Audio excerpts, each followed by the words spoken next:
নমস্কার। আজকে আমি কিছু কথা বলবো। কিছুদিন আগেই বলেছিলাম যে আমার একটা বড়সড় অপারেশন হতে চলেছে। এটা লিগ্যাল সংক্রান্ত নয়, এটা আমার নিজস্ব পার্সোনাল ফিলিংস এবং কিছু অ্যাডভাইস আপনাদেরকে।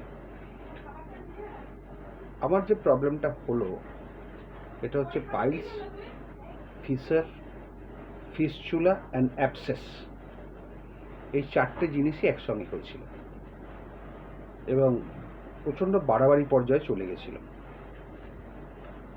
প্রথমে বেশ কিছুদিন ধরে এটা হচ্ছিল, আগে অতটা ইগনোর করে গেছি, কনস্টিপেশনের ওষুধ খেতাম, কমে যেত, মিটে গেল, রেগুলার কোনো মেডিকেশানে ছিলাম না। পরবর্তীকালে খুবই বাড়াবাড়ি হলো, তা একজন বললে হোমিওপ্যাথিকে কমে যায়, হোমিওপ্যাথিক ডাক্তারের কাছে গেলাম, তিনি ওষুধ দিলেন, কিছুদিনের জন্য ঠিক হলো, আবার তিনি পুজোর সময় হার্ট অ্যাটাক করে মারা গেলেন। তারপরে তার যিনি কাছের লোক তিনি দেখলেন, কিন্তু কাজ হলো না, আবার বাড়াবাড়ি হলো। লাস্টে একজন বললেন আয়ুর্বেদিক দেখাতে, আয়ুর্বেদিক দেখালাম, আয়ুর্বেদিক দেখিয়ে বাড়াবাড়িটা কমলো। আয়ুর্বেদিক হসপিটালে, কলকাতায় দুটো আয়ুর্বেদিক হসপিটাল আছে, জেবি রয় আয়ুর্বেদিক হসপিটাল আর বিশ্বনাথ আয়ুর্বেদিক হসপিটাল, দুটোই খুব নাম করা, ভালো ভালো ডাক্তার আছে। দেখ, সেখানে দেখিয়ে পাইলসটা কমেছিল, কন্ট্রোল হয়ে গেছিল, কিন্তু উনিরা বললেন ফিস্চুলাটা কোনো মতেই কমবে না, ওটা অপারেট করাতেই হবে। এবার অপারেশনটা কিন্তু দু ধরনের হয়। আমি এটা বলছি জাস্ট আপনাদেরকে আইডিয়া দেওয়ার জন্যে যে আপনারাও সাবধানে থাকবেন। দু ধরনের অপারেশনটা হচ্ছে, একটা হচ্ছে ওপেন করে হয়, আর একটা হচ্ছে আপনার লেজারের মাধ্যমে হয়। ওপেন করে যে প্রবলেমটা, যেটা আমি কথা বলেছিলাম ডাক্তারের সঙ্গে, যে ওপেন করে করলে প্রায় মাস দেড়েক বিছানায় শুয়ে থাকতে হবে, তার রেগুলার ড্রেসিং আছে এবং অন্যান্য প্যারাফার্নিয়া আছে এবং খুব পেনফুল অপারেশন। আফটার অপারেশন পেনটা বোঝা যায় এবং রিয়েলি পেনফুল, এবং শীতকাল ছাড়া এটা করা উচিতই নয়। আর যেখানে লেজার সার্জারি করালাম তারা বলল যে হালকা পেন থাকবে, কিন্তু উপসর্গ থাকবে বেশ কিছুদিন, তবে 2 সপ্তাহ মিনিমাম রেস্ট নিলে ঠিক থাকবে। 2 সপ্তাহটা একটু রেস্ট নেওয়া দরকার, যদিও যাওয়া যায়, কিন্তু দৌড়ঝাঁপ চলবে না। 2 সপ্তাহ মিনিমাম রেস্ট, বাড়ির মধ্যে যা করা চলাফেরা করা যাবে, কিন্তু বাইরের ধুলো বালি বা না করাটাই ভালো, অ্যাটলিস্ট 2 উইকস। তা আমি চুজ করলাম লেজার সার্জারি করা।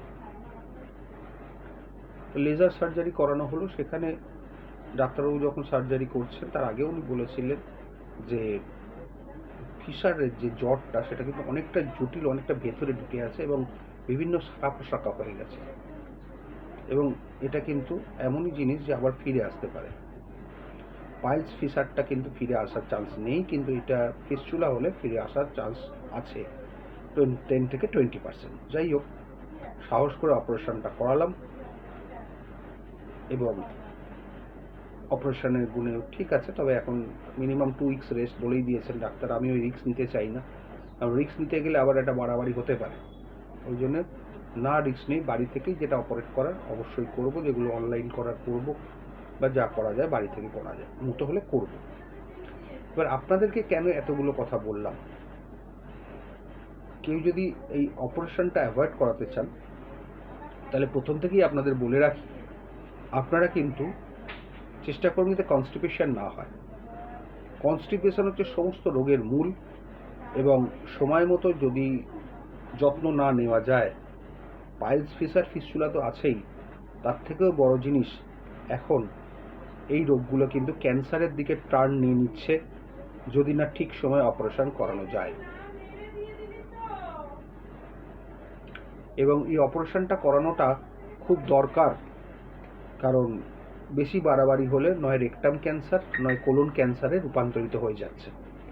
এই জন্য আপনাদের প্রত্যেককে সাবধান করে দিই, যারা আমার ইউটিউবের চ্যানেল আছেন বা যারা আমার ভিডিও দেখেন রেগুলার, তাদের প্রত্যেককে আমি সাবধান করে দিই, যদি মনে করেন আপনাদের কনস্টিপেশন আছে, অন দ্য টেবিল ওষুধ না খেয়ে, অন দ্য মানে এরোট অ্যাডভাইস মতো ওষুধ না খেয়ে, রেগুলার যে কোনো প্যাথিক, নয় হোমিওপ্যাথিক নয় অ্যালোপ্যাথিক নয় আয়ুর্বেদিক করে কনস্টিপেশনটা কমান।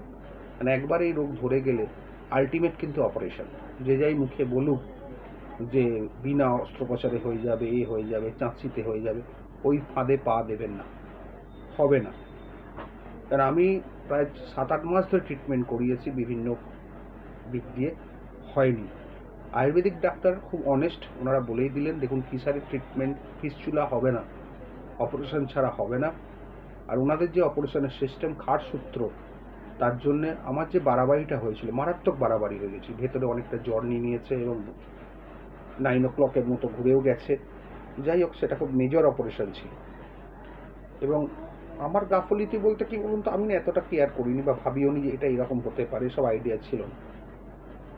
মানে আমি খুব কনফিউজড ছিলাম কী করবো, এইসব শির দ্বারা ইঞ্জেকশন নেওয়া, লোকাল অ্যানাস্থেসি, এসব নিয়ে আমি খুব ভীত ছিলাম, টেনশানও ছিল, প্রেশারও বেড়ে গেছিলো অপারেশনের আগে। হোয়াট এভার ইট মেবি, অপারেশনটা সাকসেসফুল হয়েছে।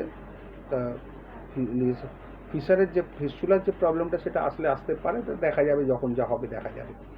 কিন্তু আমার উদ্দেশ্য হচ্ছে একটাই, আপনারা কিন্তু নিজেদের প্রতি যত্ন নিন। আর যদি ফিস্চুলাতে রূপান্তরিত হয়ে যায়, মানে ফার্স্টে পাইলস, সেটাকে অযত্ন করলে ফিশার, সেটাকে অযত্ন করলে ফিস্চুলা, বেশি দিন ফেলে রাখবেন না দয়া করে, কারণ এই থেকে কিন্তু রেকটাম ক্যান্সার এবং কোলন ক্যান্সারে পরিণত হয়ে যাচ্ছে খুব দ্রুত।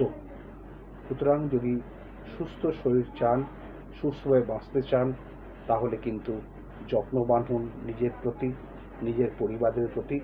কারণ আপনি চলে গেলে কেউ দেখবে না আপনার পরিবারকে, আপনাকেই আপনার পরিবারকে দেখতে হবে। আমি নিজের পার্সোনাল এক্সপিরিয়েন্সটা শেয়ার করছি আপনাদেরকে এই কারণেই, যাতে আপনারা সাবধান হতে পারেন। ভালো থাকবেন, সুস্থ থাকবেন, এবং আবার আস্তে আস্তে ভিডিওগুলো শুরু করব। যদিও দেখে আমাকে খুব ফ্রেশ মনে হচ্ছে আপনাদের, আমারও নিজেকে ফিল হচ্ছে, কিন্তু ততটা এখনও শারীরিকভাবে শক্তপোক্ত হয়নি যে কোর্টে বেরোবার মতো। সুতরাং কিছুদিন রেস্ট নিয়ে নিজেকে পুরোপুরি ফিট করে তারপরই কোর্টে বেরোবো, তার আগে নয়। তবে আমার যা জুনিয়র্স আছে, আমার যা টিম আছে, তারা সামলে নেবে এই আশাই রাখি, কারণ ওরা এতদিন ধরে আমার হাতে তৈরি হয়েছে। ঠিক আছে, ভালো থাকবেন। এরপর লিগ্যাল ভিডিও করব, সেগুলো আস্তে আস্তে শুনবেন। অনেক দিন করাও হয়নি, আর তার মধ্যে প্রচুর কোশ্চেন এসছে, ধীরে ধীরে এক এক করে উত্তর দেব। ভালো থাকবেন সবাই।